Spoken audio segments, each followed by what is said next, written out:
5 years ago, Thanos erased half of the population of the universe. But the people of this planet brought everyone back with a snap of a finger. Titan was like most planets. Too many mouths, not enough to go around. And when we faced extinction, I offered a solution. Genocide.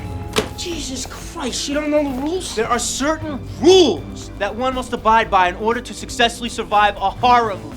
For instance, number 1, you can never have sex. This Organized Chaos podcast is brought to you by JEMS Art Studio.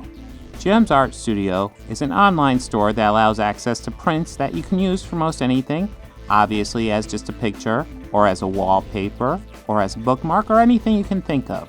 You can find JEMS Art Studio at etsy.com/shop/JEMS Art Studio.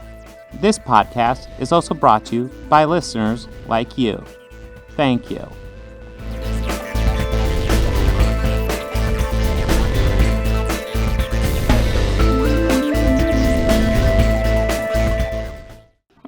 Hello, and how are y'all doing today? My name is Bobby Quarters. With me, as always, is Bob, and this is an Organized Chaos podcast. Bob, how you doing today? I'm doing well, especially since, the opening's working out great. We have no mistakes with that. Definitely nothing you're going to see. Bat in 1,000. Yeah. Thank you. As always here. Yeah, well, I think we got a fun episode. We got a new Marvel movie. I'll definitely be discussing that. We're going to be discussing Infinity War. We're going to be discussing Scream, because we got that new movie coming up. Kind of going to piecemeal at it one at a time as we come up on it.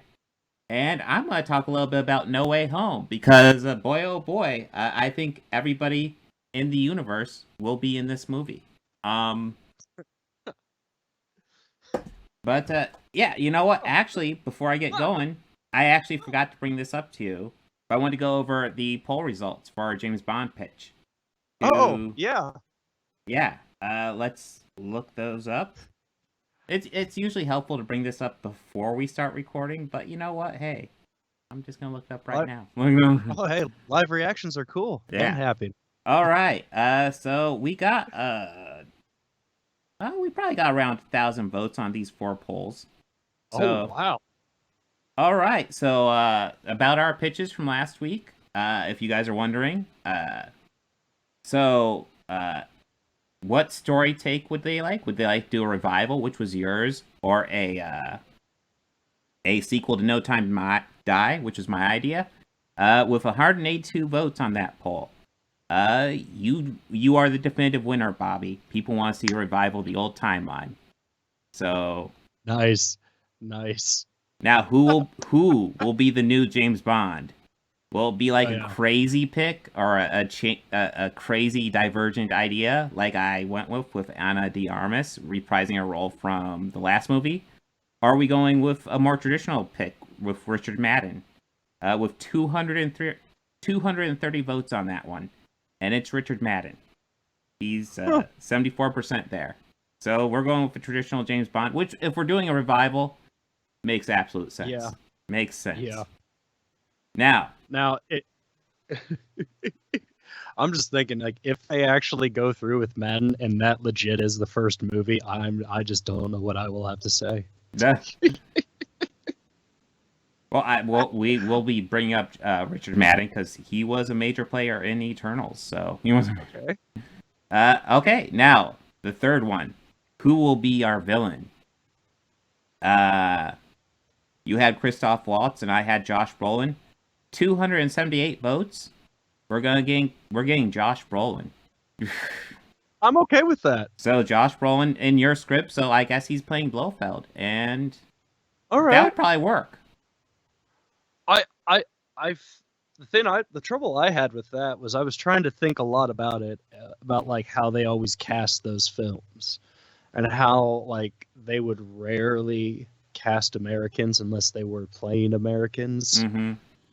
And I mean, they've lightened up with that throughout the years. Well, but yeah. I know in those early years, which is kind of what I was setting my like foundation on writing that, because really more I'm thinking big sets. Yeah. But yeah, Josh Brolin, he'd be good. Yeah. He'd be good. Oh, yeah. I can't recall him being in a movie where I saw him do an accent at all, but he'd be good. Yeah, I I'd don't be recall down. that either, but does he necessarily have to do an accent? Fuck it, he could be a clone of Blofeld. They've done so Well, many Blofeld, crazy yeah. things. They have. I mean, they have. All right, now the final one. Which supporting cast are people going with? 285 votes on this one. And this one is the most definitive winner of all. Oh, yeah? 93% it's going to be the supporting cast I chose. Now, here's where it gets the most interesting, though. Because I cast a woman as James Bond. My Bond girls are Henry Cavill and Chris Evans. So, we're having a different take on this Bond if they go forward with this. All right, yeah. I mean, sure. Why not? Why not? Okay. Hey, that's cool. I'm all for it. Yeah. Go for it, man. All right. So the studio. Fans, hey, the fans have spoken. MGM, the ball is in your court now. Believing they say is basketball is check. But yes, I thought that'd be fun to go over. I won't mind doing something like that again. I don't know what other project to do that with, but yeah. Bidding for my script starts at 3.9. However, if you want my ideas, they're, I don't know, 1 million apiece. 1 million. That's a whole nother conversation with a whole team of guys who are more interested in handling that. But yes, yeah, I want to bring that up before we get. Oh, thank you. No, that's anything awesome. Exciting. Yeah, that is awesome. Thank you, everybody who voted. Yes, thank you you. very much. Yeah, and like I said, we definitely want to do more stuff like that in the future.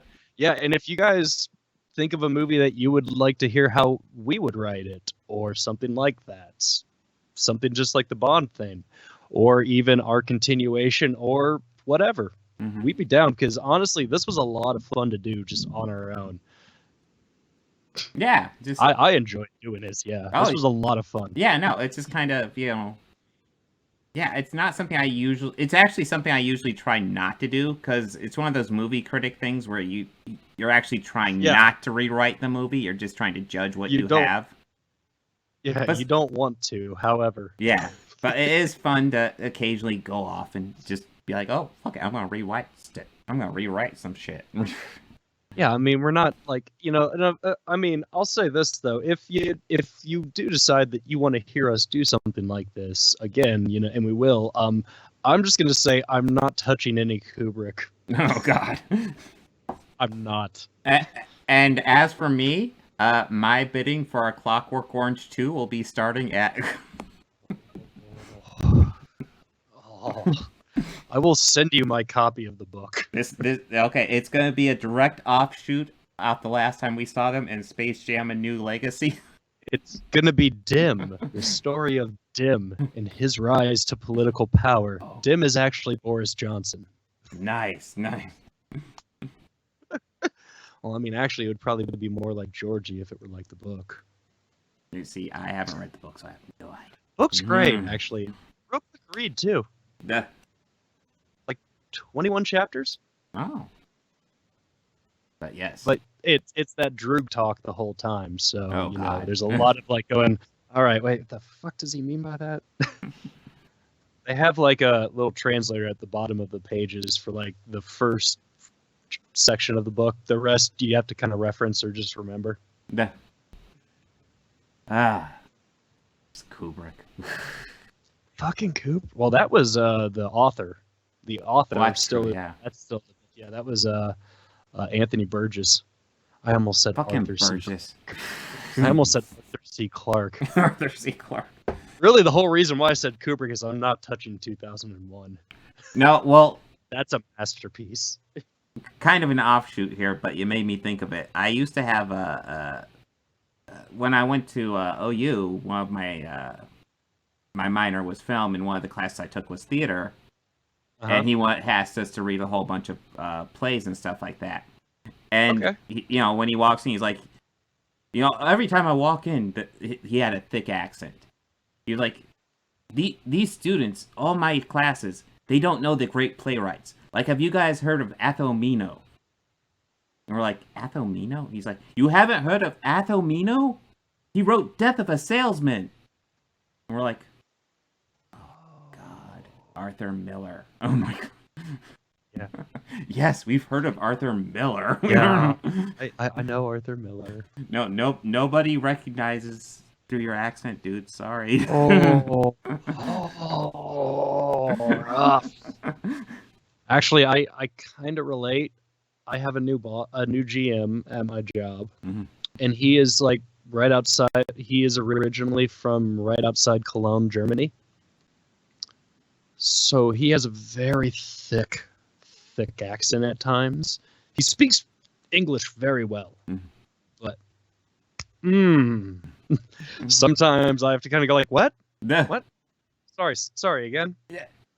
Okay, cool. Okay, cool. I want to go ahead and state, when somebody has a perfect American accent, I don't understand half the time. So if you have an accent, you're gonna throw me off. Sorry. It's not intentional. It's just gonna be a thing. It's gonna... And also, like, I play music with these on very loud, so I'm kind of deaf. Sometimes even when he and I are talking, I'll have to go, sorry again. What? Also, we're old. No, I don't know what you're talking about. I am still 22. In fact, this past year, I celebrated my 22nd birthday for the 18th year in a row. So the 18th anniversary of your 22nd birthday. Yes.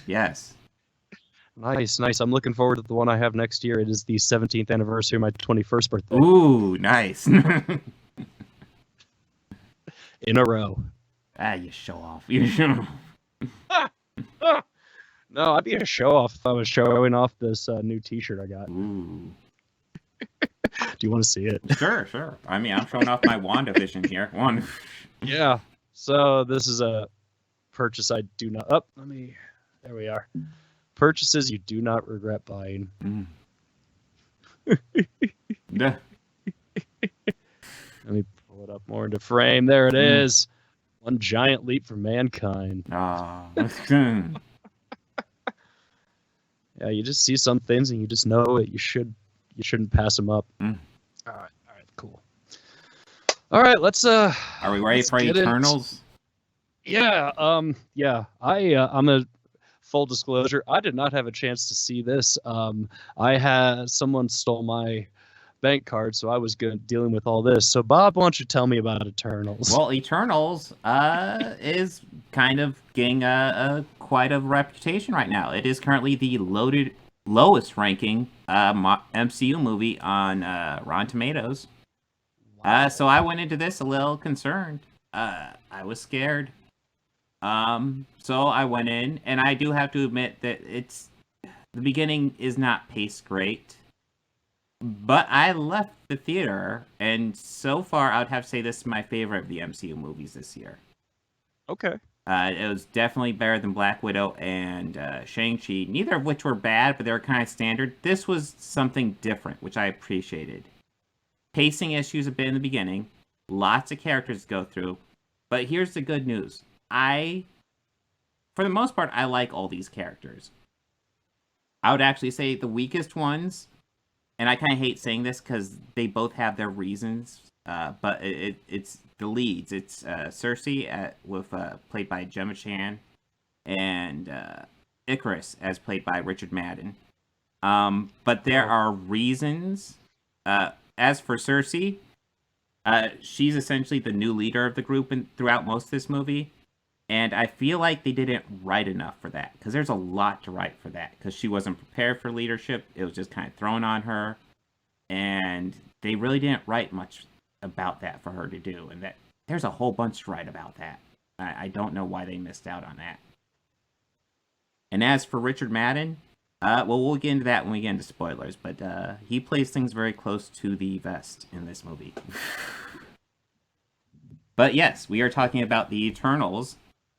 These are an ancient group of essentially superheroes, but they're kind of like gods too. It's kind of funny. I told my daughter after watching this, this felt like kind of like a modernized version of like a Jack Kirby's New Gods thing. I didn't know much about Eternals. Then after I told her that, when I go home, I look it up, and Eternals was what Jack Kirby wrote for Marvel after doing New Gods for DC. Oh, okay. So yeah, we have these super powerful ancient beings, lots of which, like mythologies and old gods and stuff like that, they're based on these characters. Angelina Jolie plays Thena, the goddess of war, who the people of Greece liked so much they named a city after her and named one of their gods after her. And of course they got it wrong, but you know, close enough. It happens. Yeah. And So real quick, I'm sorry to interrupt you. Yeah, so real quick, I'm counting there's 10 Yes. on there, correct? yes. So that's 10 main characters? 2 main characters and 8 supporting. And Oh, most of which, I will say, this is a long movie. This is a 2-hour and 40-minute movie. Not for the faint of heart.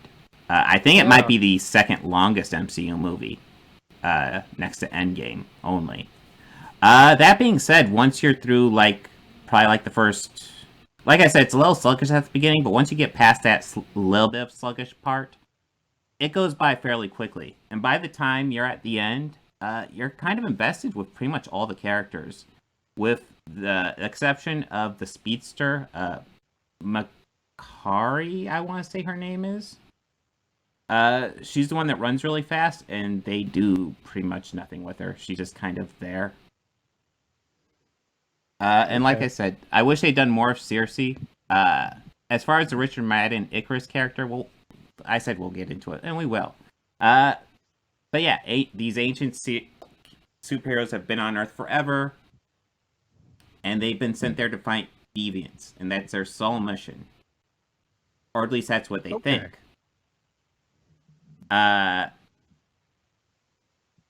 Ajak, who is their leader, as played by Selma Hayek.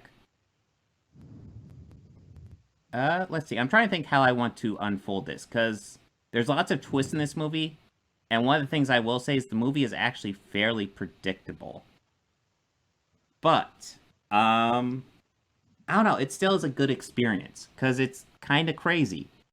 But essentially, Ajak goes to Icarus. This is probably about midway through the movie, but looking at, if we were looking at... The movie just jumps around in time a lot.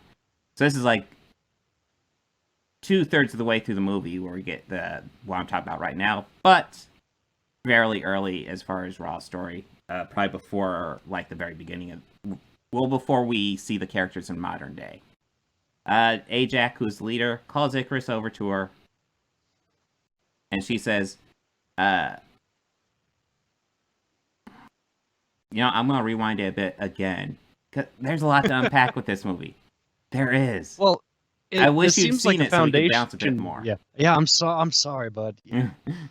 But this seems like a foundation building movie. Oh, yes. That's kind of what I've gathered the most from what I could. Since I didn't have a chance to get out to the theater, I did break my own protocol and read plot synopsises. Mm-hmm.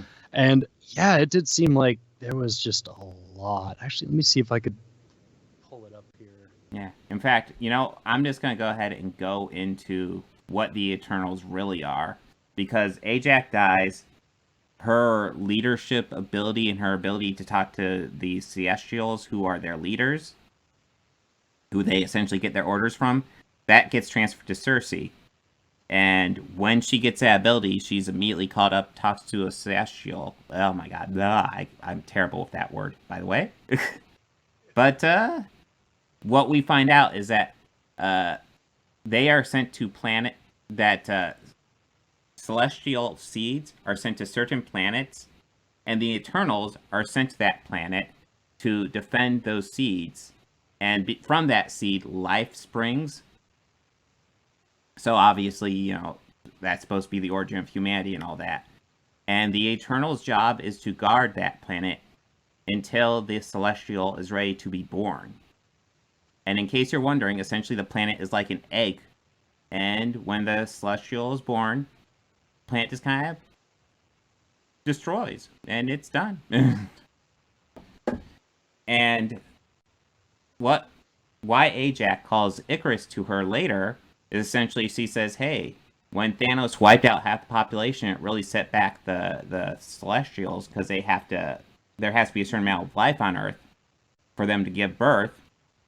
But then the heroes came together and really, like, they brought everybody back, and it was such a huge move that she'd never seen before, and she's like, we can't let this planet die. And going into the really big spoiler, Icarus is like, oh wow, that's a lot for me to digest. And then they go over to this area where there are deviants, where I think he knew there were deviants, and she's like, oh my god, how are there deviants here? And he's like, oh, well, they've been thawing out because they were frozen, but now they're thawing out. And then he drops her to kill her. So, you know, in case you're wondering, big spoiler, Richard Madden actually is playing the villain in this movie. Good. Yeah. And, Good. And that's, you know, that's why he's playing things close to the vest throughout this movie. All right. Let's see. But yeah, there's a lot more to talk about. Angelina Jolie's character, which I believe, yeah, I definitely brought her up earlier. She's has a issue where her mind is like collapsing on itself. This was the character's issue? Yes. I know it gets confusing sometimes. Sorry. But yeah, they're like, oh well, you know, I don't remember the name of the main Celestial they talk to, which I probably should learn because I'm terrible with that name. The Domo? Is it the Domo? No, it's a Department of Spaceship. It's The stuff Domo. like that. That's the spaceship. Yeah. Fontaine professes his love for Cersei. I'm trying to find it. I think I'm. It is ahead worth of you. pointing out. There's two big firsts that this movie has. It has the first MCU sex scene. Not anything hot and steamy. This clearly Cersei and Icarus. They do get married and they clearly have sex. You don't see anything other than two people doing a thrusting motion. Now we've seen scantily clad women get out of Tony Stark's bed before. Yes. And we've seen them fooling around. Yeah, but I don't think we've seen anything to indicate like two people definitely having sex at that moment. Yeah. Okay. Yeah.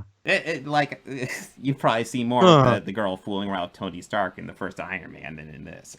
Yeah, that's the scene actually I'm thinking of. Yeah. You know, where Miss Potts takes the trash out. Yes. Where at that scene I was like, okay, Gwyneth. Mm-hmm. Okay. The other big first this movie has the first MCU gay kiss. And I'm not gonna lie. Awesome. I think this is like a litmus test. Because there's a couple of heterosexual relationships that the movie even has a sex scene in it. Between heterosexuals having sex. So there's lots of heterosexual representation. And just kind of minimal gay representation. It's there. Two guys. Well, one of the Eternals has built up a life, and when we first see him, I think, oh, is that like a neighbor or a friend and his son? And you find out, no, it's his husband, and they're happy. And yeah, no, it's just his husband. That he's there. They kiss before he leaves to go off on his mission, and that's it. That's all it is. They don't overplay it. It just exists. And it's kind of perfect, because the way it works as a litmus test is like, I have to say, if this representation bugs you, that's 100% on you. It's just just mild, and it's just there. And I kind of like how it's approached that way. It's there. No one really comments on it. It's just a thing. It's just there. Yeah. Nothing. Yeah. Okay. So I kind of appreciate that they handled it that way. That's good that they did, as opposed to like just like force feeding it. Mm-hmm. Kind of like that Endgame scene. Endgame, yeah. The one with all of the female characters. Oh yes. Well, They yeah. handled it a little bit better than that. Yeah. Or way better than that. Well, that's the so thing, like- that's I'm 100% behind a scene like that in Endgame, absolutely, but yeah, it felt absolutely. it felt like a crazy coincidence. It just didn't feel natural. That is my Even only though complaint with that. It's Where the ugh. last time I saw where they were in proxy to where Spidey was, Mhm. it didn't make sense for them all to just magically show up there. Yeah. Considering I'm pretty sure Valkyrie was on the other side of the compound. Yeah. Yeah, no, it's one of those things where it's like, oh, they're all here now. Cool. Yeah, hmm but no, that actually that's great. Mm. That's great. That's awesome. But yeah, I'm trying to think. There's like I said, I thought it was a really good movie. I like how it's just weird, and it's kind of cool with that. It's like, here's some crazy comic book stuff about essentially gods, but they're kind of superheroes too. I dig that. Although there is one big storyline thing I want to bring up. The Kunal Nanjiani character, Kingo. Okay. He does a great job in this movie. But when Icarus is essentially revealed to be the villain, and, essentially Icarus is saying, I'm going to fight to make sure the Ascension happens and the Celestial is born and Earth is destroyed. And everybody else is like, no, we don't want that to happen. Kingo says, essentially, hey, I kind of agree with him, but I don't want to fight you guys, so I'm going to step out. And yeah, that's how he handles the final battle. He just steps out. I 100% felt that he was set up to essentially be the Piccolo of the situation, where at the last minute he comes in and saves the day from something they're about ready to lose, and he saves the day. Because he is actually one of the more powerful ones. But no, he just sits out the fucking final battle, and it was like, He's just wow, 85. really? Really? All right. And yeah, no, they actually talked to him after the final battle, and like, everything seems cool. And I almost felt like it was a missed opportunity where it's like, he should have been like, hey, I saw you guys pulled out. Good job. And they're like, yeah, we did. And we didn't need you, and just walk away or something like that. This dude. I really felt like it was set up to do something with that, and they didn't, and I don't know why. We'll see what they do with it later, because this thing is definitely set up for sequels. It leaves on a cliffhanger. Yeah, it definitely leaves on a cliffhanger. Very comic book like, because you feel like you got like a whole like huge story arc with this movie, but of course the last few minutes it picks up on our cliffhanger just like a comic book would. I see it hasn't quite made its budget back yet. Oh, well, yeah. Well, it's actually doing decent. Well, it's at 162 million according to Wikipedia. That's really time good. we're recording it, yeah. For a budget of 200 million. Well, yeah, but I mean, they're not bad. They're just like about $40 million off. It'll make it, because it It hasn't will. been out that long. It will. But also... It will. It hasn't. And, we have a holiday weekend, like a holiday season coming up. There's Veterans Day coming up. Yeah. People usually go to the theater on Veterans Day. They go out to eat and they go see a movie. I also feel like movies haven't fully recovered from the pandemic. No. They're getting there. They are. The numbers are starting to go up, but yeah. But yes, Eternals was awesome. I largely liked the characters, some better than others. But yeah, it worked out really well. Some missed opportunities, but overall, fun movie. It was awesome. All right. But yeah, we also went ahead and watched one of the classics, I guess. It's not that old, but It's really not, but it seems like it came out an eternity ago. Well, there is 1 year that happened. Well, this movie is 3 years old, but it is. There was 2020 was one of those years. Yeah, and I that's believe why 2020 is at least like 5 years at least. Yes, something. But yeah, we rewatched Infinity War because it is they do mention Thanos, not a lot, but fairly often in Eternals, so it seemed like fun to go back and check this one out. Yeah.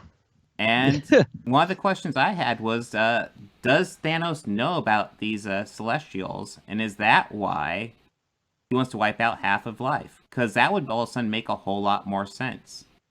Well, we're digging into the movie and the MCU itself, Mhm. and I don't think that we ever got a clear answer as to why he Mhm. was on the quest for it, other No. than just bloodlust, Yeah. which is really what it seems like. That was just his purpose Mm-hmm. in life. Because, like, what the first appearance we see of him is at the end of Avengers, Mm-hmm. and then we see him once again, I think, at the end of Thor. Or is it Guardians?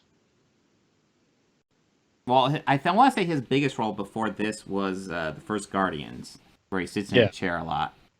Yeah. And then I think he has a line at Age of Ultron, and then you just see Yeah, his like- face for the first Avengers. I think that's it until this movie. Yeah, we see him putting on the gauntlet Yeah. in Age of Ultron. Mm-hmm. And yeah, and then other than that little kind of sub cameo at the end of Guardians 2? Mm-hmm. Or no, that's at the end of Ragnarok. Well, yeah. Well, we don't even see him there. We just see the ship.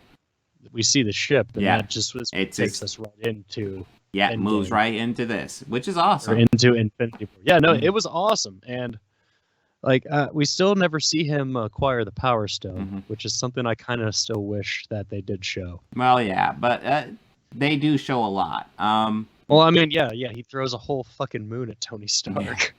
Yeah. But while I was theorizing that maybe he was trying to stop Celestials, which maybe he was, I am Maybe. never going to make the argument that he's a hero. I know lots of people like to make that fucking argument. Dude wants to kill people. That's it. It's genocide. Yes. No matter how you look at it, it's genocide. You know, if he wants to stop Celestials, he could get that Infinity Gauntlet and snap a moon base and beam people to a moon base or something like that. He has options, especially with a fucking Infinity Gauntlet. He's going to get an Infinity Gauntlet and commit mass murder. Hell, That's a wielding fucking 2 monster. stones, he has his yielding 1, he has his options. Yes. Hell, he has the Space Stone. He can do a fucking lot with that one. Yeah, was that the space he had right off the bat, or was it the power? It was the power he had right off the bat. He got space from Loki, so that was the second one he got. That's right. Yeah, he got it from the Tesseract. Yeah. Yeah. But yeah, this movie's awesome. Yeah, this movie's still really great. Yeah, it's Like, really great. it's super exciting, super engaging. It does feel like one of those crossover superhero stories you get in comic books where you just get all the heroes Yeah. kind of merging together. Just kind of shit's going down, and they just start collecting up in their own little groups and stuff like that. And Yeah. it's so much fun. And And you know, it's still I don't know. To me, I think this is just an idea, and I believe I texted this to you. Like, I think it would have been great if, like, the different directors of the different franchises kind of all did it, but as, like, you know, Gunn directed the Guardians segments, and whenever, you know, Gunn was with the Guardians were with Iron Man, you know, it'd be, you know, Gunn and Favreau, their production team, doing that. And if it's Cap and whatever Cap is doing, it's obviously the Russos. well, yeah. 'cause they could write Cap all day. Well, I believe it was mostly almost all but confirmed, not 100% confirmed, but James Gunn is very strongly rumored to have written the Guardians, ghostwritten the Guardians stuff in this movie. Yeah, I feel that too, because it still felt like Yeah. his style of writing. Yes. Even like all of it felt very Guardians like. Because I think it'd be hard to kind of emulate that as like emulate Rocket's talk and Yeah. even him interacting with Thor, like, and like, you know, like Rocket posing to be the captain. Mm-hmm. Well, all yeah. of that. Well, James Gunn has a very unique writing style and just how he Yeah. does his characters, which I love, but it's very unique. It'd be very hard to copy. If somebody copied it, who are the They're damn screenwriters? good. I know these were it was Markus McFeely and Christopher. Is that right? I don't care. That still sounds like a pen name to me. Markus McFeely. That totally sounds like a pen. Markus I'm sorry. McFeely. I mean, I know it's a real person, Oh my god. but that totally sounds like a pen name. Well, it might be. Or even like, you know, I'm McFeely. Well, I mean, it could be like, you know, a stage name, you know, or a performer name. Just how I get it. just how, you know, yeah, just how the world knows Hulk Hogan as Hulk Hogan, but his real name is Terry Bollea. Okay, so it's not Markus McFeely. It sounds hilarious now. The more I say it, it's getting funnier. Okay. I mean, why am I picturing a little leprechaun? It's Christopher Marcus and Stephen McFeely. Wow. Or it's Markus McFeely. Markus McFeely, they just kind of like, you know, Cronenberg themselves into a monster. They experimented with a transporter, and now they're Markus Their McFeely. new name is Markus McFeely. It is now known as Markus McFeely. Yeah. Oh my god. Look at that. We just rewrote The Fly. Yeah. On the fly. No. Hey, yeah. Now, one thing I definitely wanted to bring up in this movie, watching it this time especially, I found Star-Lord especially insufferable in this movie, this rewatch. I'm not sure what it was, because I've seen it before. You know, and I know he goes through a lot in this movie. Thanos fucks with him and makes him think he kills Gamora, but even before then, he's like pretty insufferable. Yeah, like he kind of acts like a little kid when his friend is playing with his favorite toy. Yeah, he's like, yeah, me too. I found him very insufferable this watch. Like, it's like I don't understand what Gamora sees in him at all watching this movie. Like in the other movies, yeah, he's it's similar, but it's not nearly as bad, and you see more of him in the other movies. Yeah. I mean, like, I'll admit, the first half of Guardians 1, I found him to be that way. Yeah. And then he grew on me. Yeah. Well, that's part of it. Like, he grows, you get used to him, and then... Yeah. And the second one, yeah, same kind of thing, but near, like, the midway point of it, it's like you're kind of whiny a little right now. Yeah. You need to realize all the good you have around you. Mm-hmm. And I didn't even feel like he learned that at the end of the movie. Yeah. But yeah, I definitely would bring that up because I remember watching this and just getting annoyed with him, being like, hey, didn't Chris Pratt get it kind of in trouble on social media for something super recently? Mm-hmm. So I decided to fucking look it up. And I don't have the exact, it was an Instagram post where he's talking about how much, it was super cringy, talk about how much he likes his wife. His current wife. And how much he loves their healthy daughter, I believe it's a daughter. And for giving him a daughter. Yeah, no, for giving them a healthy daughter, he specified. A healthy daughter. And, you know, and it was brought up, you know, lots of people who have kids with disabilities don't like it. You feel a little hurt when you're bringing up specifically how healthy your child is. And it's like, yeah. When I first read that, it's like, I get that. But at the same time, it doesn't seem like that big a deal to me. And then I read deeper. He has a child with a disability with his first wife, Anna Faris. Mm-hmm. And all of a sudden, it's like, wow. Dude. What a scumbag. That is so fucking cringe. What the fuck, man? I've followed Anna Faris for years on Instagram. Yeah. So, yeah, I know all about this. Yeah, and I'm happy to say I'm also somebody who said, well, fuck that dude. Yeah. You're awesome, and your kid is fucking awesome. No, yeah, it's like, yeah. What the fuck, man? Yeah, like, as someone who grew up with, well, I mean, nothing's as severe as, what is it that his kid has a disability? What is it again? I didn't see the specifics. Yeah. It was something up with the birth. Yeah.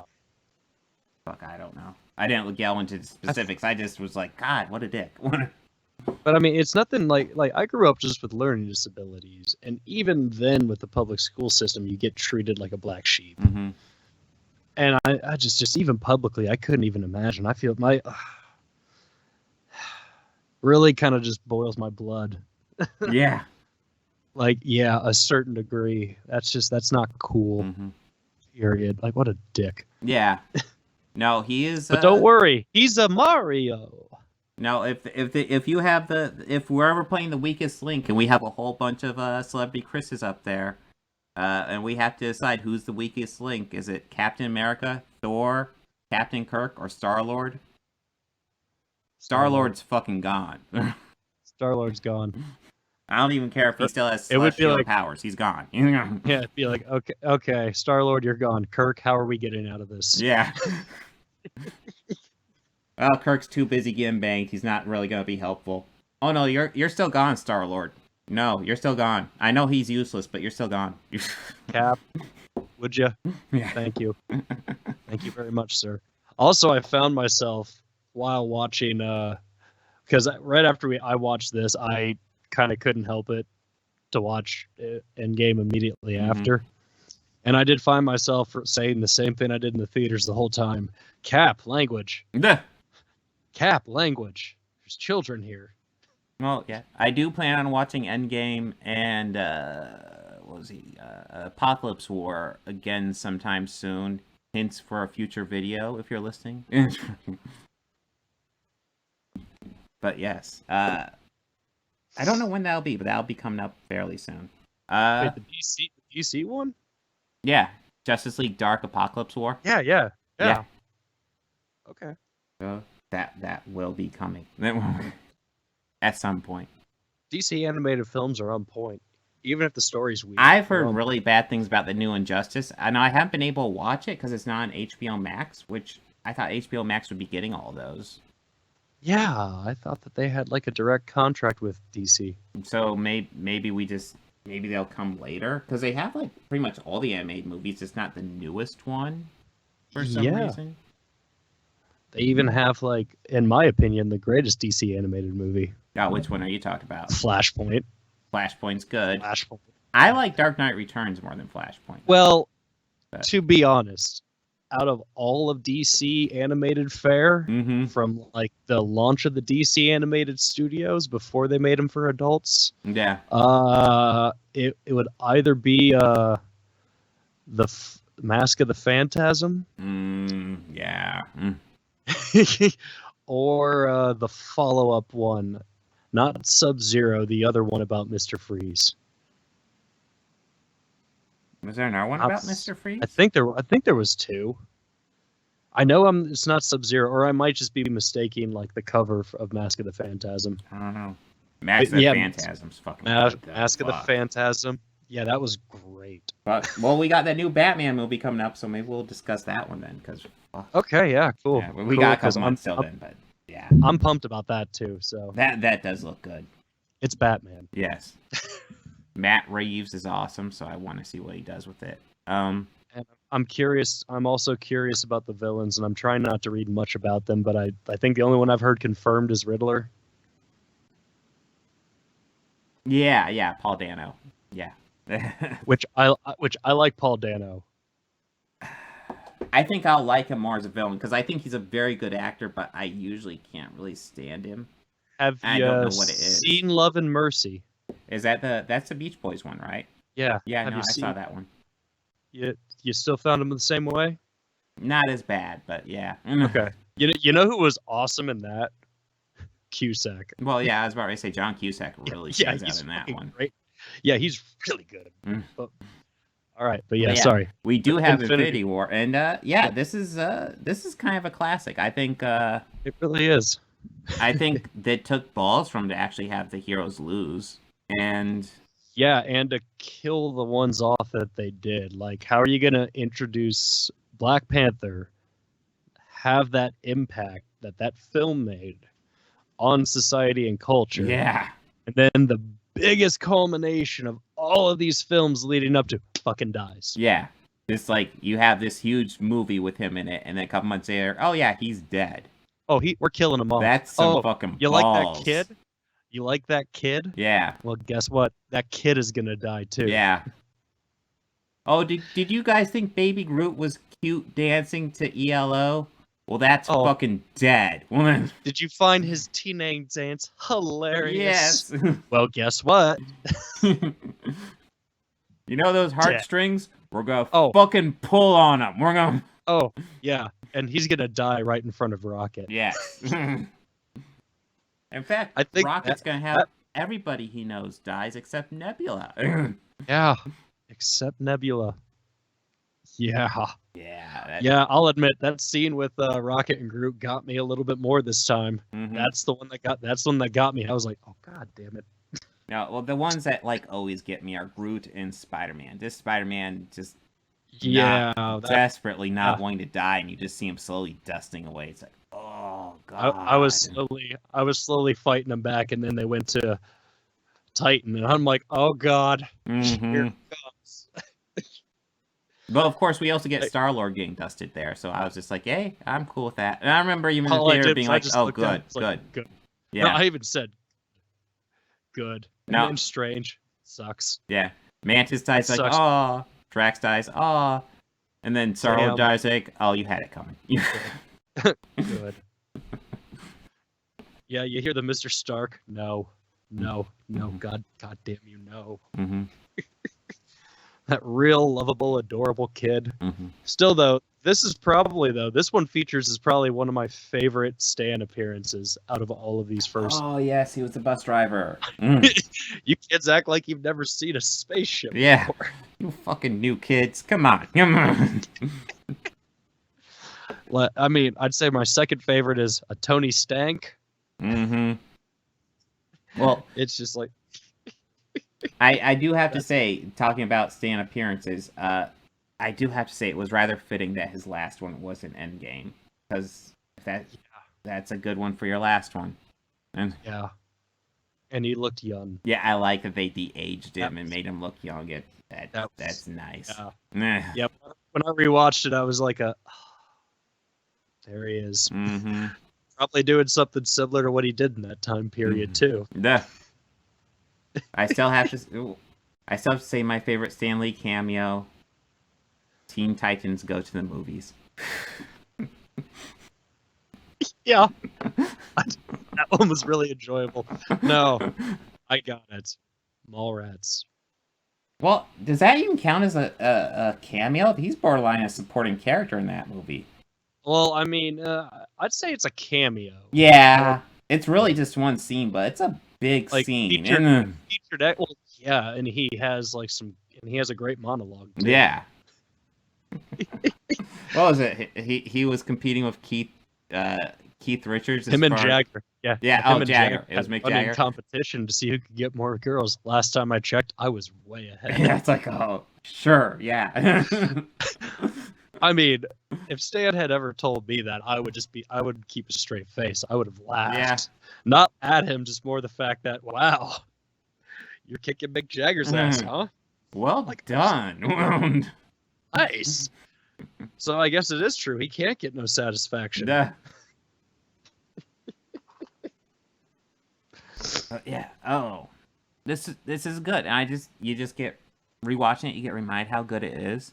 You do end up wanting to watch Endgame when it's over. Which I did not do because I went hardcore. I'm holding off. I wanted to see him go for the head. Yeah. I'll admit it. It's kind of an empty satisfaction, but there is a satisfaction to that moment. It is, and I did think about stopping it right there, going, all right, I feel better now. Yeah. No, I don't. I need resolution. All right. Yeah. But I tried to see if there was stuff that I didn't pick up on last time. And still trying to hear that because this one featured Thanos a lot more. Mm-hmm. Oh, yeah. So I figured, okay, I could use this to see if I pick up any trace of dialogue about him talking about it. But no, he just kind of really just self-promoted himself and grandstanded like a Bond villain most of the time, especially near the end. And I'll talk about that when we talk about Endgame. But yeah. Yeah.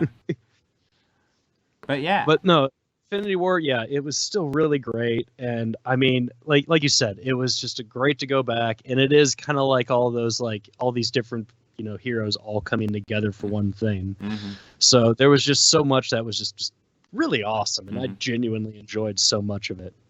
And I kind of didn't realize how much I appreciated this. I appreciated it this time a lot more. Is just how kind of Cap had zero fucks talking to General Ross. Yeah. No, there was a lot Like of that. that- It's like, yeah. Mm. That whole back and forth there, I kind of just really appreciated that so much more. How Rhodey's like, yeah, I'll arrest him. Hands up, beeps, and that's a court-martial. Mm-hmm. It's good to see you, Cap. Yeah, And they just Rhodey get doesn't even right give to 2 business. fucks. Yeah. And he's just like, yeah, look what doing nothing got us. Yeah. Look at my legs. And he's just like, no, Ross, you're an idiot. You need to let us handle this our way. Yeah. Yes. That. But Ross sucks. That's a general. Yeah. rule. Mm. Yeah, I kind of can't wait for his character to die. Yeah. No, he lives forever. Didn't you know that? Yeah. But who is that? That's William Hurt. who Yeah, it's plays William him, right? Hurt. Yeah, and he's fucking great. So. Oh yeah. I He's mean, actually his popping up best- quite a bit as Ross. Well, yeah, he was Yeah. in Black Widow. Yeah. He was, and he was also in well, obviously Hulk, but I want to say Iron Man 2. I know he's at No. the end credits. No, I'm pretty sure he's in an Iron Man, or at least in an end credits No, scene. but Iron Man is in the Incredible Hulk. Yeah, he is. He comes in and he talks to Yeah. Ross. Yeah, at the end of Hulk. Mm-hmm. You know what? Why don't we just make a deep fake and just put Ruffalo's face over Norton's? I know. Well, you get so many people online that talk about how Norton was the best, and it's like, I like what Norton does, but I love what Ruffalo does. Ruffalo honestly feels like an extension of Bill Bixby from the original series. He really does. He It's- really does. And there were times, even with Ang Lee's Hulk, Mhm. where I could tell that Banner was trying to channel that. Yeah.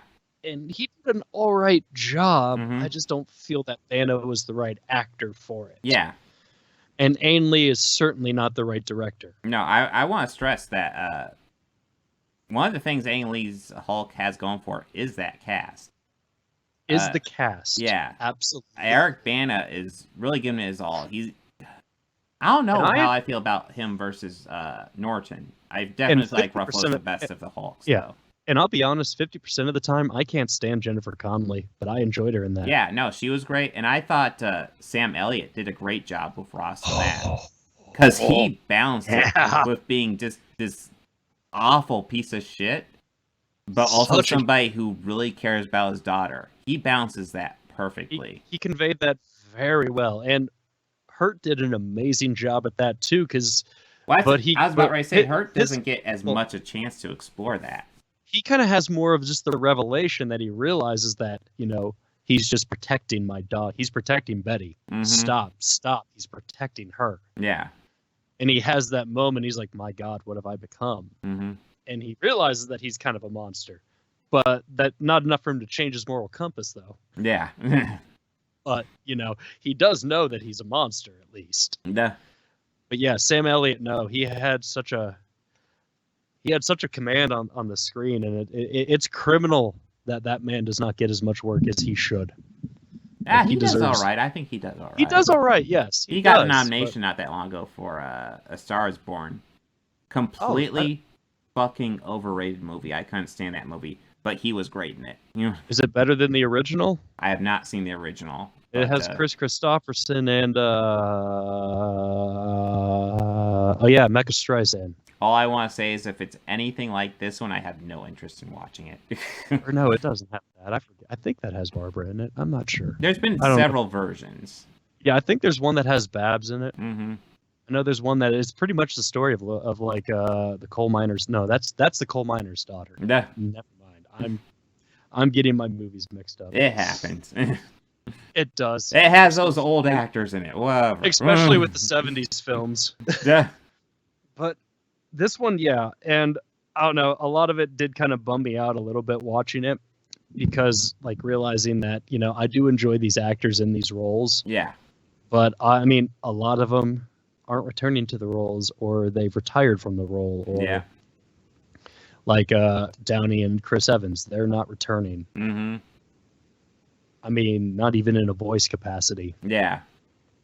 Now, I've read some. I remember reading that Chris Evans is still interested in working with Marvel. Yeah.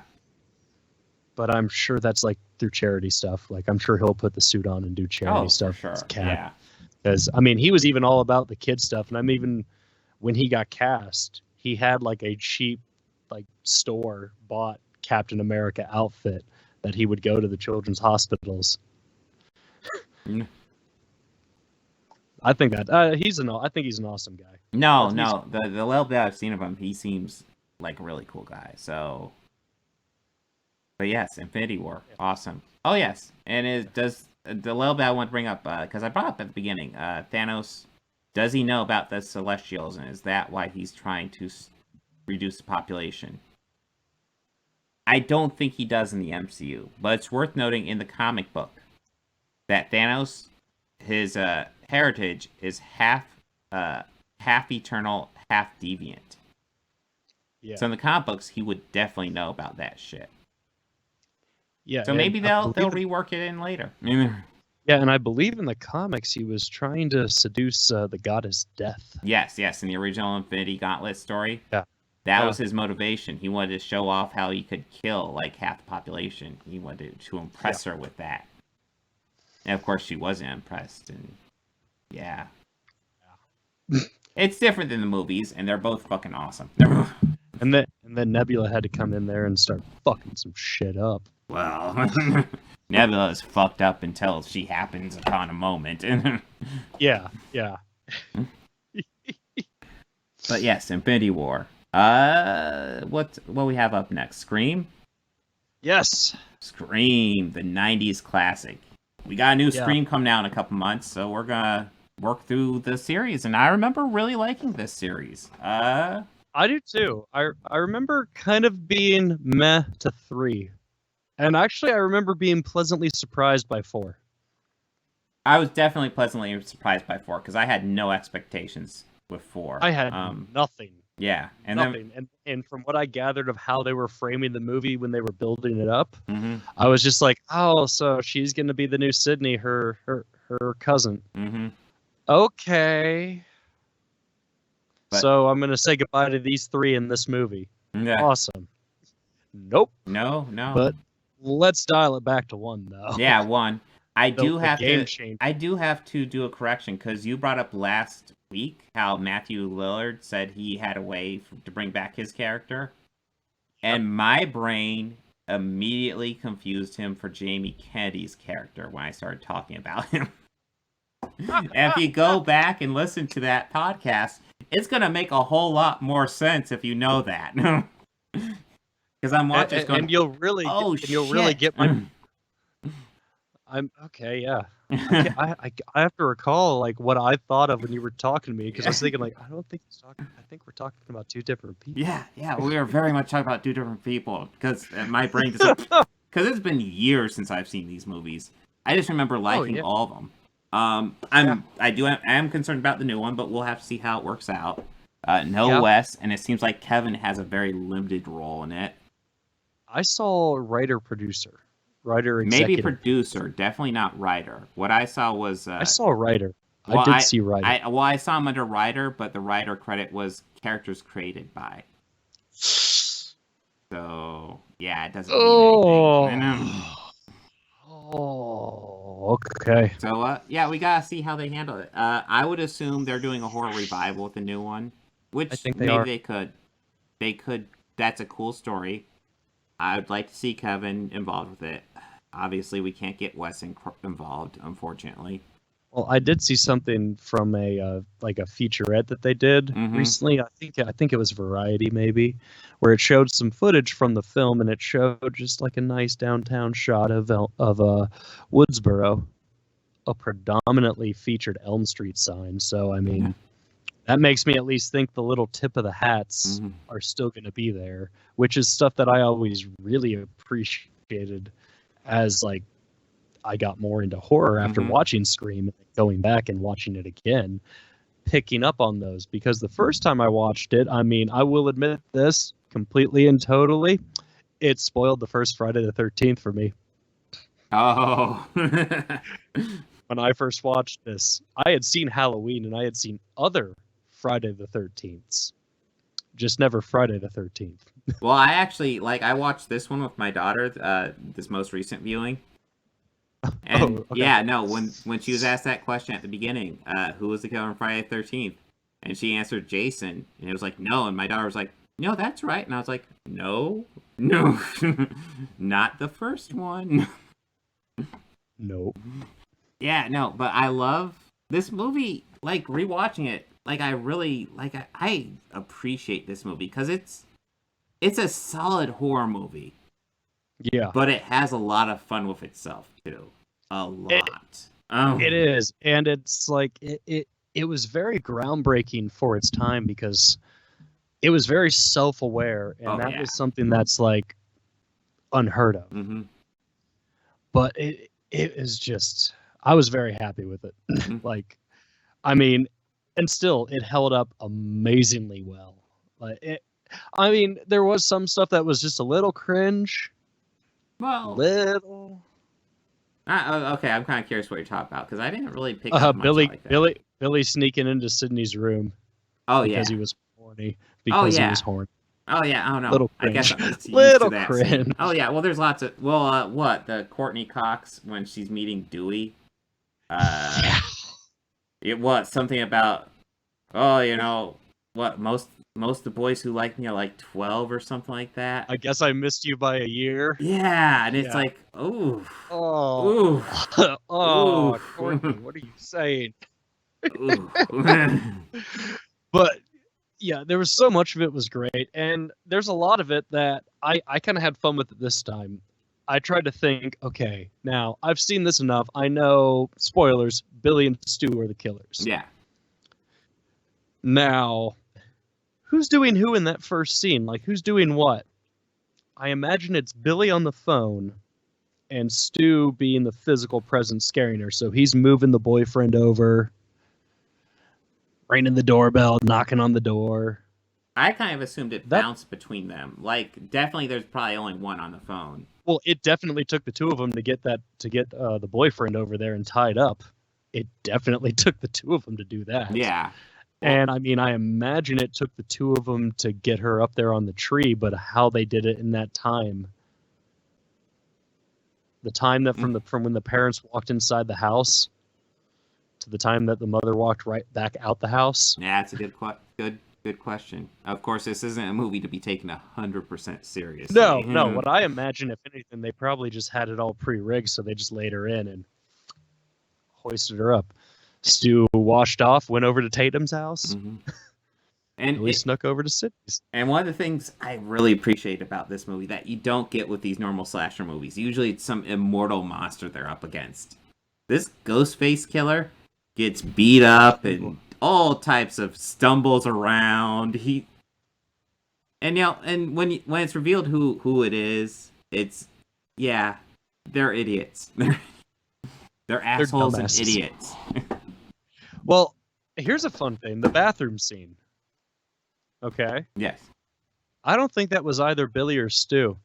I think that was another prankster running around. Oh. Because if you remember in that scene, he didn't have a knife. That scene's not clear at all, yeah. He didn't have a knife. It could have just been some guy fucking with her, which... Because there was also that same dude who was running down the hallway earlier like a jackass. Yeah. I still love the fact that Henry Winkler is in this movie. Yes, I forgot he was in this. He had those kids in his office. Yes. And he held shears right up I love that he's holding those scissors up to them and all the hokey sound effects associated with it. I love that. It is so unnecessary and glorious. But so hilarious and great. Yes.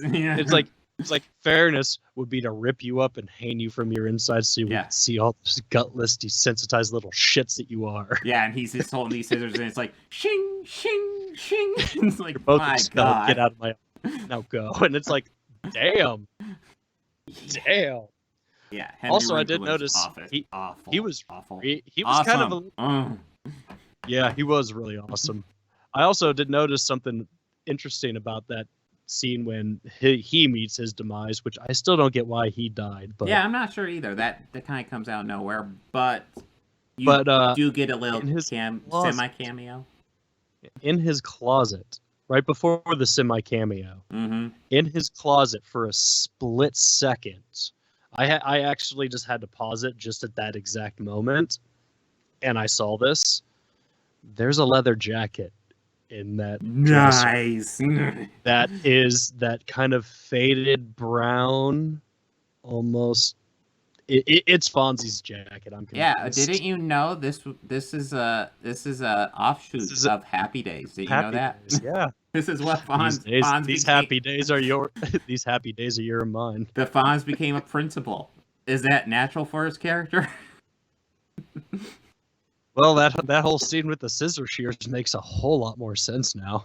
But yeah, no, it's not long after that we get that great semi cameo where he's running around because he hears a sound, and we see the janitor named Fred. Yeah, dressed as Fred, dressed exactly as Freddy Krueger. Oh, portrayed by Wes Craven. Oh, was that Wes Craven? I can't believe I missed that one. Oh, that's beautiful. He has like a prosthetic beard on, like facial hair on. Yeah. Or he has like a wig on or something. But like, yes, would you call me? Nothing, Fred. Oh, that's like awesome. that was actually one of the first references I ever caught, because like I said, by the time I had seen this, I had seen Halloween, obvious Halloween, yeah, and a few of the Nightmare on Elm Streets. Mm-hmm. So the Fred I got right away. I was like, oh hey, it's Fred. Mm-hmm. It's Freddy. He's wearing a Freddy sweater. Yeah. And he has the fedora too. Well, But also, sorry. Yeah, go ahead, finish your point, because I'm going off on a different tangent. Oh, no. This is just another small thing about references that I picked up on. And these are kind of common ones, but not really common known ones. Right before Casey's parents, like the father tells her to go down the street to the Mackenzies. Mm-hmm. Same neighbors of the people in Halloween. That's where Laurie tells the kids to go. Nice. Down the street to the Mackenzies. Mm-hmm. It's like, wow, those Mackenzies, they're always just helping people out. Well, I sorry, go. Sorry. Well, go ahead. obviously, it's also Billy Loomis. Yeah. That not exactly subtle, but one thing I love is when they're watching Halloween. The whole group's watching Halloween, and then later, when most of the group's gone, essentially we have the Halloween music as a soundtrack, because when you're in the house, that's what we're hearing. So we have Ghostface popping up to doo doo. Awesome. Oh, I need to change my battery. How dare you change your battery? Oh my god. Well, I really love that scene where it's like, Jamie, he's right behind you. Yes. Jamie Kennedy. Like, it's kind of glorious. Oh, right back. I didn't even put together that was Jamie Kennedy. Oh my god. All right. Are you good? Yep. All right. Yeah. I find if I hum the Indiana Jones theme while I'm doing menial tasks, it just makes it more exciting. Oh, well, there you go. You should try that the next time you're unpacking a Thanksgiving truck. Just hum the boo doo doo doo doo doo. Oh, that sounds exhausting. One day during a busier day at work at my last job, I put on like a Pandora station of John Williams. Oh, nice. And nobody really complained. No, like nobody. We had it on for like 3 hours during business. Nah. Nobody said anything. No, it's until one of the those owner things... came in and was like, "Is this the fucking Jaws theme?" Shut the fuck up. Shut them. Yeah, pretty much. Who the fuck did that? That would be me, sir. Nah. Why? Can you name a bad John Williams composition? Yeah. He just was really quiet. He's like, "Don't play this one while we're open." You got it, sir. You know those awesome parts in the prequel trilogy? John Williams. John Williams. That's it. Yeah, he's also another one. Like, when you realize all that he's done, it's really impressive. Yeah. No, he gets Speaking around. of scores, to dial it back, Ooh. the score to this and sound design to this movie is something that really stood out this go around. Like, the music was great, and it was those a little time stamped, but really great. But just kind of even like the ambiance music, when Casey and Sydney get out of the car right after school, and you kind of hear that like heavy drums, well, not heavy drums, but like the heavy sounding drum hits, and that overall kind of impending doom sound, kind of almost industrial music like. Yeah, I remember this feeling very 90s in the music. The actual like generic. Oh yeah, stuff. no, the licensed music is fucking time dated hard. Time, but yeah, but the score also. I'm not necessarily saying it can easily be placed in a film today, but it still gave its own feel, like feel of the environment, especially the stuff of like of at Sydney's house right after that night, right when Ghostface first attacks her, when Stu attacks her. I'm convinced that's Stu. I don't know if it matters, but yeah. No. He's a klutz. Is Billy much better? Well, you'd think Billy would know about that closet door in her bedroom. Because he saw her pull it open when her dad checked earlier. Yeah. So, who else seemed really frustrated? And Ghostface, as opposed to like just knowing he couldn't get in and trying a different way, he kept trying and trying. Stu's an idiot. Yeah, that must have been Stu. You're right. Yeah, Billy. Of course, Billy's an idiot too. And Billy always just showed up at the right moment. So that would have been a lot of time for him to get outside the house, get back up on the rose terrace, take off the costume, and not be seen by the police. Just throwing that theory out. I think it's worth noting, both these killers are morons, though. What? Billy is doing this because he's horny, and Stu is doing it because of peer pressure. Well, I think he's also doing it because Sydney's mother, slept with his father, and that is the reason his mom abandoned him. You're right. So, God damn, you're right. God, my brain just, yeah. It's okay, I'm a sponge for this schlock horror. But that's still, okay, but Stu. Yeah, he was peer pressure. Yeah, peer pressure. Yeah. Yeah. Also, can we just talk about Matthew Lillard? As an actor. Mm-hmm. He's great. I mean, this is not necessarily the greatest example of his work, and in my opinion, the best example of his work is SLC Punk. Mm-hmm. That is the best example of it, because he can have you be entertained, laughing your ass off, making you feel like you're right there next to him, enjoying in all the fun and chaos. You could have times where you're just kind of like, wow, man, you're a fucking asshole. And there's he's times a guy with a range. And there's even times where you're crying alongside with him. And this is all in the same fucking movie. Mm-hmm. Like, yeah, he has some range. Yeah. And I feel he's a very underappreciated actor. Well, yeah. Yeah. He also plays Shaggy. So, I mean, it's... And he has a hit point, what is it, of 1,000? A hit power of 1,000? Yeah, he's kind of awesome.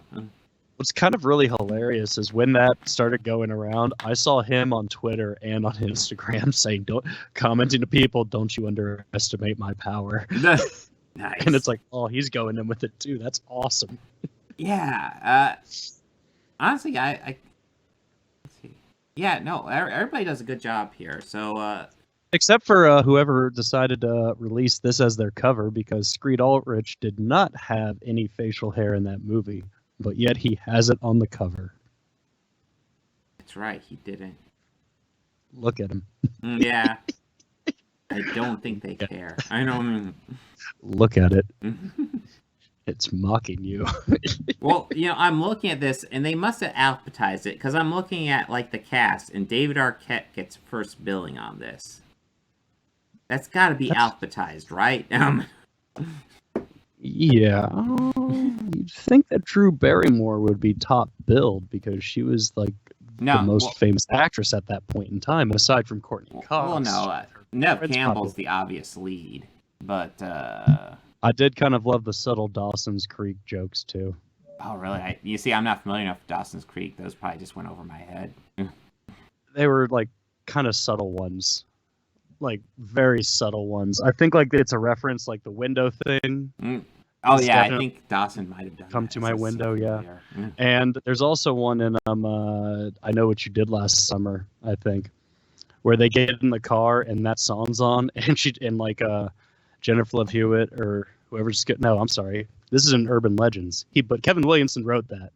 They get in the car, Joshua Jackson here's like, oh God, I hate that song. That's it. I think he wrote that one. He did write a lot of this type of horror in this time period. Because, what was it? He wrote this. He wrote I Know What You Did Last Summer.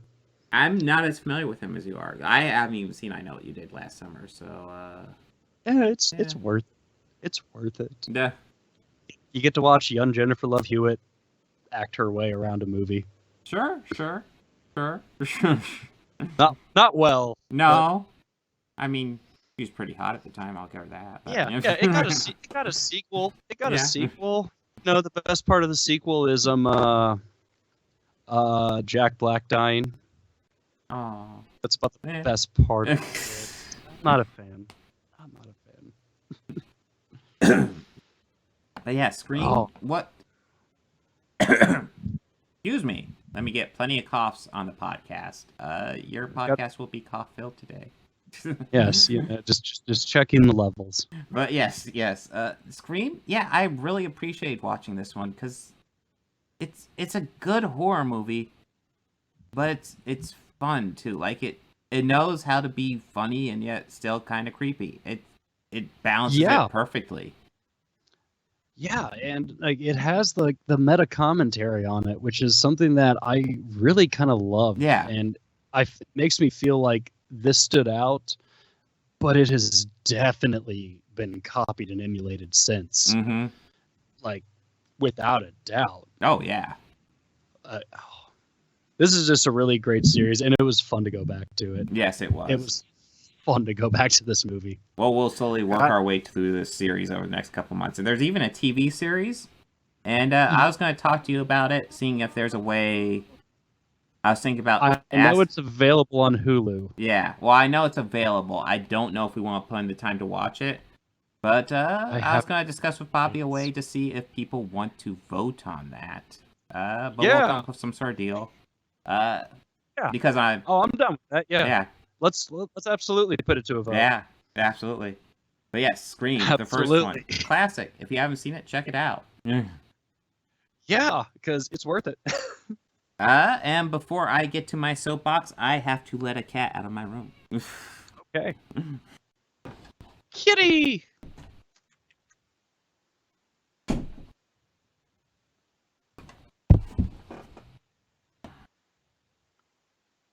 Oh my god, me and my pussy. Okay. But yes, I have a soapbox. I'm going to be talking about Spider-Man No Way Home. Which is, I mean, it's really exciting. Bobby. We have a Green Goblin. Did you see the big news that, like, while I'm talking about right now, the big news that just broke? What? It's been officially confirmed Tom Holland will be in this movie. Oh. I know, wait. I'm pumped. I am pumped. Hey, yeah, that's good. That's good for him. Well, yeah, no, it hasn't been confirmed till just now. Yeah, he was great in that that war movie. Yeah, 1914. I think you're talking about Iron Man 2. Yes, that's right. No. It's Wonder Woman. Yes, definitely. Yeah. He was great in that movie, whatever the fuck it was. Superb as Chitara. But yes, I definitely want to talk about the hype going into Spider-Man No Way Home, because I'm not gonna lie, I feel like it's getting a bit ridiculous. So it's insane. Like, everybody has a new theory, and what really inspired me to really want to talk about is this picture that's been circulating around. It has all these cast members that are reportedly confirmed or rumored and all that. Now, we've seen the trailer, so I'm going to go ahead and tell you the ones that we definitely, without doubt, know will be in this movie. It's obviously we got Tom Holland, we got Benedict Cumberbatch, we got Alfred Molina. I'm sorry, I mispronounced his name. It's actually Benedict Bandersnatch. I mispronounced it. I apologize, Mr. Bandersnatch. But yeah, those people are. Juan is in it. Yeah, Wong will be in it. Well, was he on here? Well, no, he's in the bottom corner. So yeah, he will be in it. So those people we know will be in it. Oh, wait, and Bobby. Yes. Big news. It just broke. Someone else is going to be in this movie. Oh, yeah? I'm really, really excited. Reprising his role. This guy's already been in Marvel movies, and he's going to be reprising his role. Tom Hardy will be in this movie as Mad Max. Nice. Fucking nice. Who saw that coming? We are mixing these two universes. They are doing the Iron Jaws saga. Yes. Amazing. It will be amazing. I cannot wait. This is where Hydra and Spectre form as one. It'll be great. But yes. That would be fucking awesome, though. Besides Tom Holland and Tom Hardy, let's see. Who else do we have in this movie? The other one that got confirmed from Hollywood Reporter and from his social media was Jamie Foxx as Electro. We actually haven't really seen him outside of lightning bolts in any of the footage. But yeah, he is definitely confirmed. Yeah, didn't he post up a photo of his outfit by mistake or something? It might have been something like that. I don't recall. But yeah, he talked about super briefly when it was announced, and then we haven't heard crap from him since. He probably had the good old mouse muzzle put on him. But there's other people who are reportedly the three. We can't really confirm it. Mm-hmm. We kind of technically can. Well, yeah. But we heard the voice of Willem Dafoe in that first teaser. Yes. We heard his laugh. Mm-hmm. Now, that could have been audio file or anything. But we do kind of see a speckle of him in the poster. Yes. Wanted to... That's where I'm going into next, because we have 3 people on here who are listed as confirmed, who are not actually confirmed. And I'm going to tell you straight up, I do think these people will be in the movie, but they're not confirmed. And they're reporting as if confirmed when it's just very strongly rumored. Willem Dafoe has a laugh, which could just be an audio file from the first Spider-Man movie, and we see a goblin bomb. And then and this is a bit seedier, but there's a leaked picture from an Empire magazine article, in which the director says, and this is all we get, that there are other worlds out there, worlds that include Thomas Hayden Church's Sandman and Rhys Ifans' Lizard. And based on that, this is now saying those 2 guys are also confirmed. Which, again, I think there's a solid chance they're in this movie. But you know what? Both these guys would also be very easy to 100% CGI. And just not have the actors in there. Because I think there's plenty of evidence, especially to show that Sandman or some variation of Sandman will be here. But we don't know about Thomas Hayden Church. And Willem Dafoe, again, it could be mostly CGI, maybe some audio clips. Again, the fact that he is not answering whether or not he's in there or not means something. But Bobby. Oh shit, Bobby. Yes. Oh god, there's big news again. Holy shit. Yes. Oh god. What? Charlie Cox. Oh man. Is returning to the Marvel Universe. That's right. Charlie Cox is confirmed for Spider-Man No Way Home. He will be playing Tristan, his character from Stardust, in Spider-Man No Way Home. Fuck yeah. Oh. All right. No, this is exciting. This is a Stardust Marvel cross. What? Where are you going? Yeah. That's cool. Oh, okay. But it's exciting. But yes,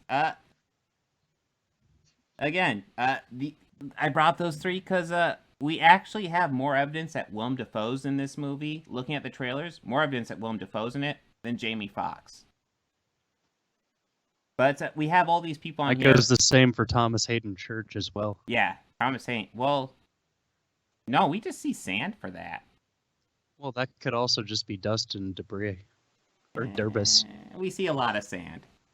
But again, it could just be a sand creature. Dust.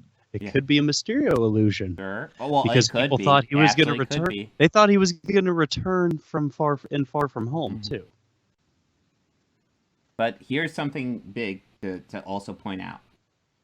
Tobey Maguire, I don't know if he's actually said anything, but Andrew Garfield has been very outspoken that he is not in this movie. And Kevin Feige has even come out and said people need to rein in those expectations.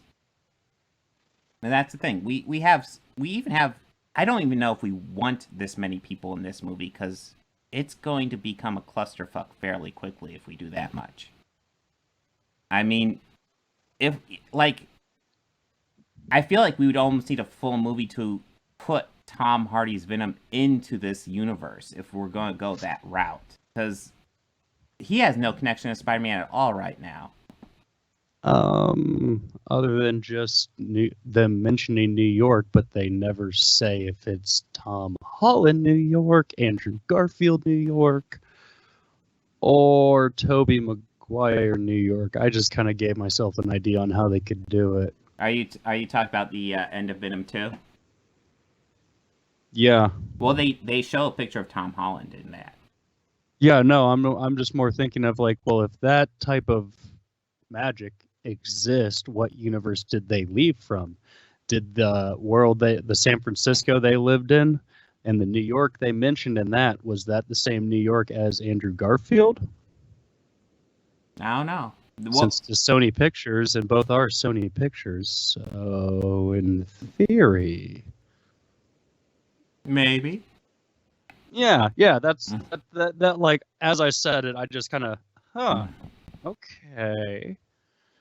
But that's just my way of tying it in. But yeah, well, we'll have to see what they do. But yeah, that again comes to my point. Listen, we can theorize all we want. I think it's worth noting, 3 of these guys who are confirmed are just strongly rumored. And pretty much everyone that says rumored, pretty safe bet, I would say they're not going to be in it. And we just need to rein in expectations, because if we're surprised by somebody, I would like to be surprised, not just assume they're going to be in it and be disappointed when they're not. Yeah. And I feel like people are just going way, way over the top with this movie. And guys, let's just be surprised in the theater. There's been the big report that the new trailer was supposed to come out, and there's a fight between the studios. One studio wants to show them, and the other doesn't. And the big, obviously, everybody's saying them. It's Maguire and Garfield. It's going to be 3 Spider-Man in this movie. That's them. And I'm not going to lie. I actually assume them is the Sinister Six. I think there's way more evidence for that. Way, way more.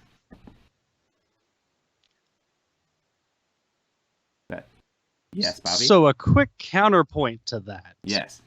This is something that's also, and I'm happy you brought it up, because this is something that has really been pissing me off with all of this hype with the new Spider-Man movie.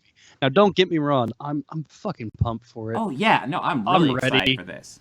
Tom Holland, I think he captures that super young Peter Parker, like just kind of realizing his powers, but getting used to it. And like, he's still a kid. Like how I mentioned during Infinity War, he's a kid. He's still a kid, and I believe that he's still a kid. Though he's like 21 now, but he's still got that youthful look, which is great for the character. I think Tom Holland's closer to 25, but He's he closer looks to 25. Well, yeah, he young. would be, but he looks younger, the youngest actor to portray him. Oh yeah, on easy, screen. Because easy. Toby already looked old. Yeah. And Andrew Garfield looked older when he played him. Yeah. But just the thing that's really, really just been aside from people just jumping up and like at every tiny possible little shred of possibility, sharing it like it's concrete. It's. I just want this movie to be good. Yeah. And it to be overhyped, just like everybody else. I really feel super let down about it. And one thing with the hype is people are speculating all of these different villains, and they list like, okay, we have all of our 6 now.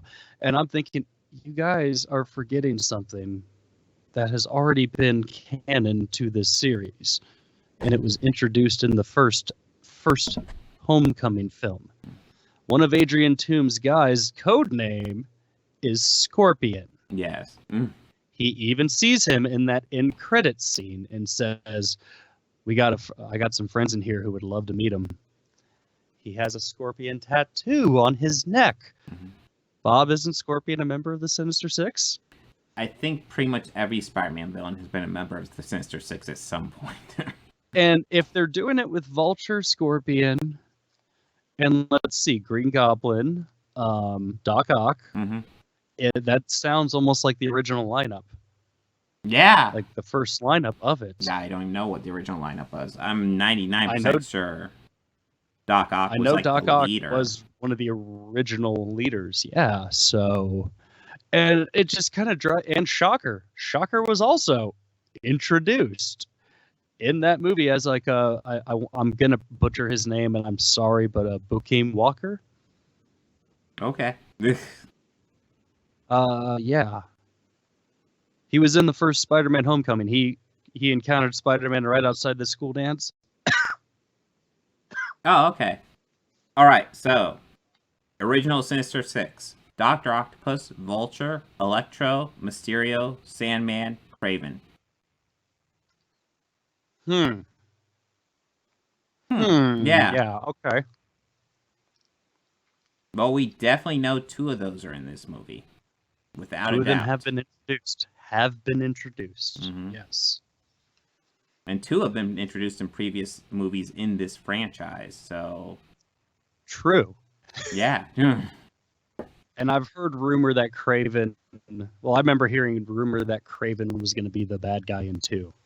Yeah. No Way Home. I even heard a rumor that he was going to be the bad guy in this one as well. He seems to be the one that keeps on popping up. I remember when those first images or that first teaser of Far From Home came out, you saw the water monster, and then you saw the sand monster. People were speculating that Hydra Man, which I always thought was a bad guy that was created for the show. Yeah. And I really hate that character. Yeah. Because the voice actor got on my nerves, but that just proves he was a good actor. But also like, oh man, really? They're gonna do that? That hero's whack. That villain is whack. Well, some guy who's gonna be obsessed with Mary Jane. She's in high school. That's gross. How are they gonna do that? No, it's not that. Well, yeah. I remember when the buzz for No Way Home. No, not No Way Home. Far From Home. When they had that first trailer when Mysterio was talking about alternate dimensions. And everybody's like, oh man, there's going to be all this multiverse happening in this movie. Yeah. And I remember being like, guys, Mysterio's a fucking con man. He is full of shit. And everybody's like, no, you're full of it. He's talking about multiverse. If you go to the Marvel wiki page and look up Mysterio, the first thing after his name will be con man. Yeah. It's number 1. He is a con man. Yeah, people. And it's not to the degree of this one, but people are overhyping that one as well. It's like, he's a con man. Yeah, that's who he is. This isn't as bad. Yeah, that wasn't as bad as no, this. This is just ridiculous. So fucking ridiculous. It wasn't even this bad with Endgame. No, just everybody and their mother is concocting a new theory about this movie, and it's like, let's just go fucking watch it.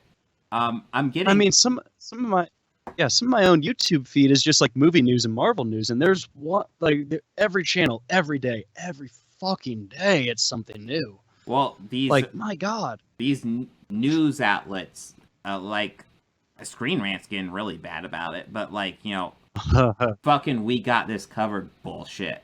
3C Films. Like, my God. I love the articles talking about, oh, this Spider-Man actor is returning in No Way Home, and you won't believe who it is.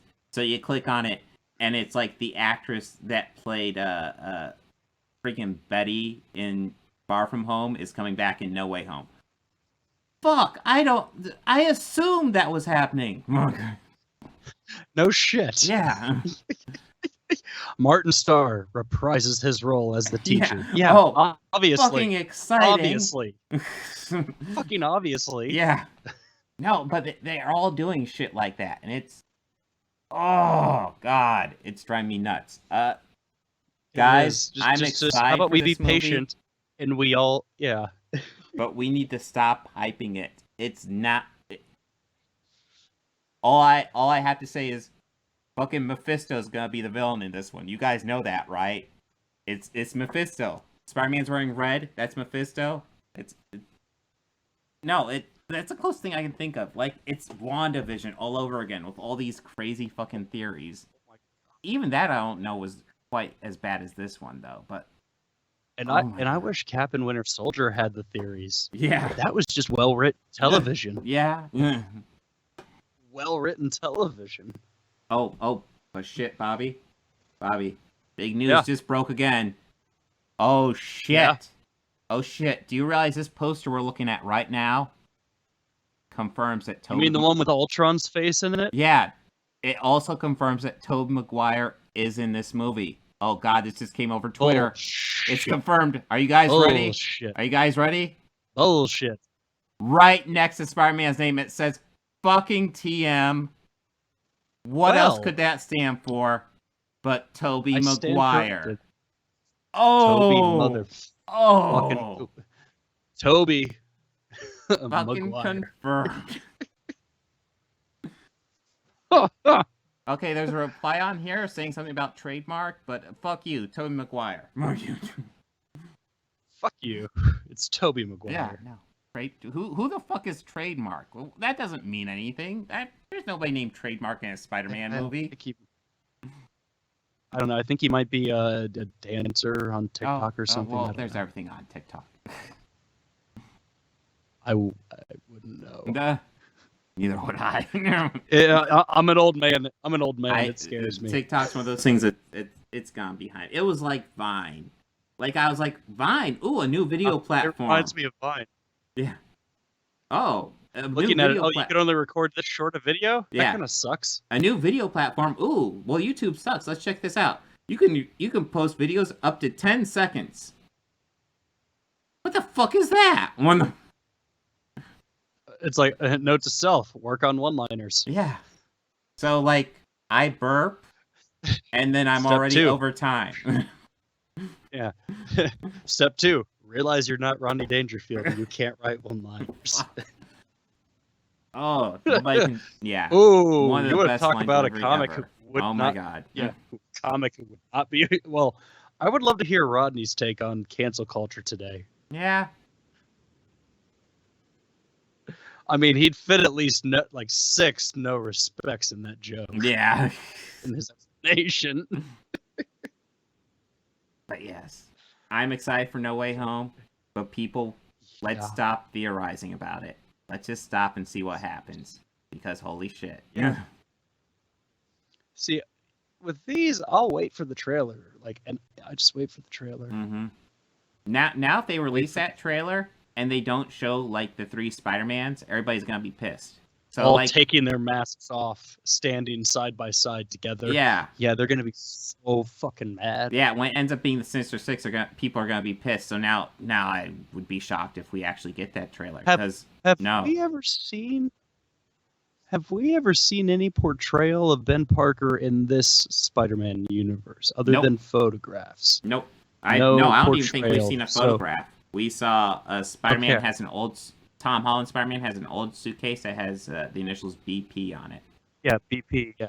Because, and we all know it's because he's a huge fan of British Petroleum. It's his favorite gas station. So, represents it on his suitcase. No. But Okay, all three Ben Parks. oh god. Yes, they're resurrecting Cliff Robertson. It's happening. Wait, Lee Majors played him in the Raimi universe. No, And Lee Majors is that's Cliff Robertson. that was Cliff Roberts. Yeah. Fuck. Yeah. Lee Majors will play him. Oh. Oh, they could definitely do a crossover of the three Aunt Mays. The three Aunt Mays team up. Yeah. Rosemary Harris, I'm certain, is super retired. And I think she's in her 90s. But, hey, sure, why not? Hey, and Lee Majors is still alive. Oh, yeah, no, I'm pretty sure Lee Majors is still alive, so... Well, he's a $6 million man. You can't kill the $6 million man. Well, I do believe when Santa's workshop was under attack, there's only one man they trusted to solve that problem. Lee That is Majors. true. And Kiss, but that was once. Christmas time is coming up. Maybe we will talk about Scrooged. I don't know. Oh, please, we could do Scrooge. I'd even be down to do the Christmas or the Star Wars Christmas special. Oh, fuck. No. You know what? If there's a huge fan reaction, if you guys are posting comments, Star Wars Christmas special, I'll do it. Please don't. I mean, I want the comments. I want it's good for the algorithm, so please do, but please don't. Yeah. Please don't. Or just type in Bobby Quarters, you're an ass. Yeah. No, you could type that in. That works too. Oh god. I'll respond so to that bad. and engage you. But yes, that was a fun episode. Next week, are we going with the rough plan I had? Yeah. Okay, Yeah, so yeah, next yeah. week, we are going to be real. doing a little bit of Thanksgiving talk early. We're going to talk about planes, trains, and automobiles. We're going to be talking about Guardians of the Galaxy Volume 2, because I have a video coming out with that. We've already talked about Suicide Squad, so we'll talk about Guardians before my video comes out. And then, what was the third? Oh, yeah. We got Ghostbusters 2016. We got a big Ghostbusters episode coming up, and before we do that, we're going to talk about the Odd Duck Out. We're going to talk about Ghostbusters 2016, which I'm not... Have you seen that? Yeah. I don't... Like, I've seen it once. I've had no desire to return to it. I don't remember hating it. It definitely has its issues. It's not good, but it does. It's not the worst good. thing ever, as I recall. It's not. It's like the internet blow up about it was way huge, and it's it's good, but come on, guys, and come on. it's really hard to criticize this movie. Oh no, I'll criticize the shit out of it. I don't care, but I'm just saying, actually don't think it's there was a time when, this was down. There was a time when it was shaky ground to criticize this movie. Mm-hmm. And then I feel like there was a dogpile on the internet, which made it almost hard to criticize at that point because everybody was. And it's like I don't even have that much hate for it. I really don't. Like I said, I felt that there was a lot of stuff that worked, and there was a lot more that didn't. Yeah, there's a lot that works and a lot that doesn't.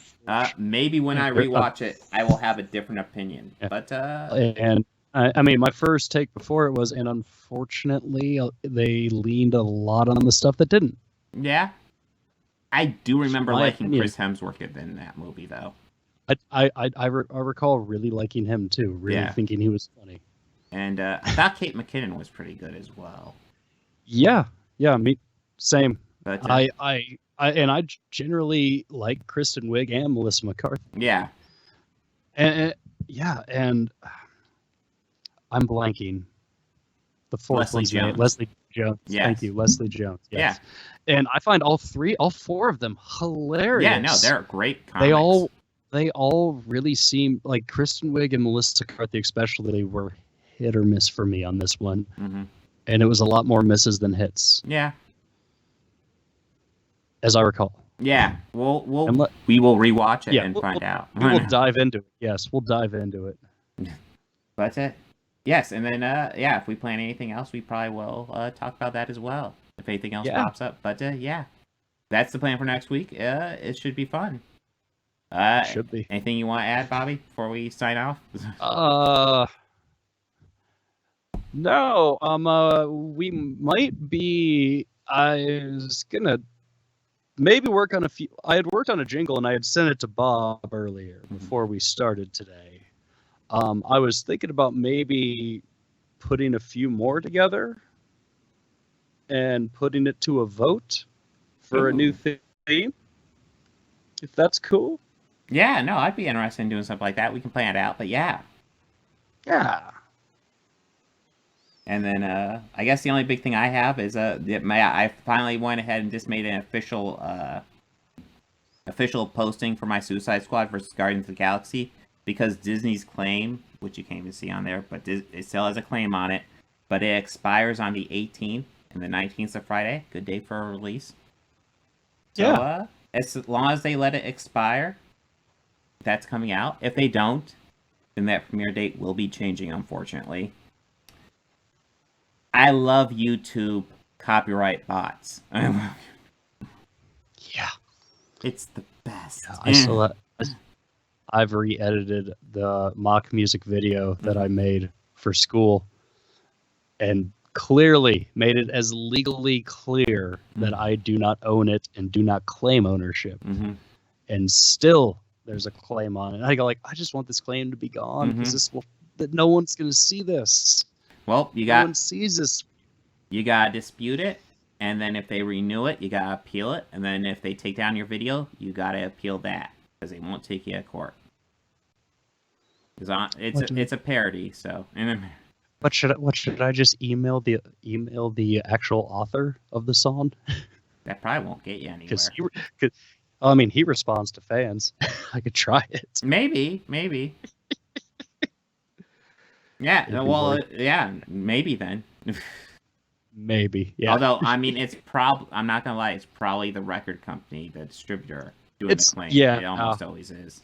Probably him. Yeah, it's probably them. Mm-hmm. I could send him the video himself. He'd be like, "This is fucking great." I can't do anything with it, but it's great. James Gunn is not claiming my video. Disney is. It's not even Kevin Feige. It's Disney.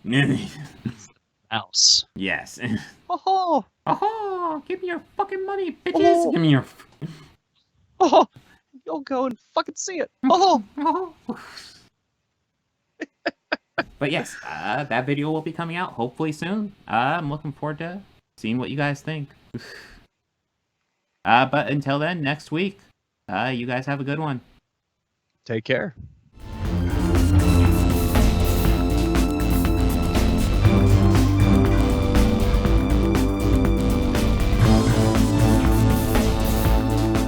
I want to go ahead and add some audio credits at the end here.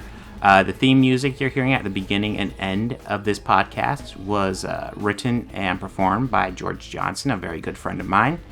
And my current Patreons are Fel Martins, David Lara, and Lindsay Pankhurst. If you'd like to become a patron, go ahead and follow the link down below. Anything you can provide would be incredibly helpful to this channel. We're barely limping by right now. I'd love to make this my full-time job. I'm miles away from that right now, so any help you could provide, just $1 a month would be amazing. You know you want to. All your friends are doing it.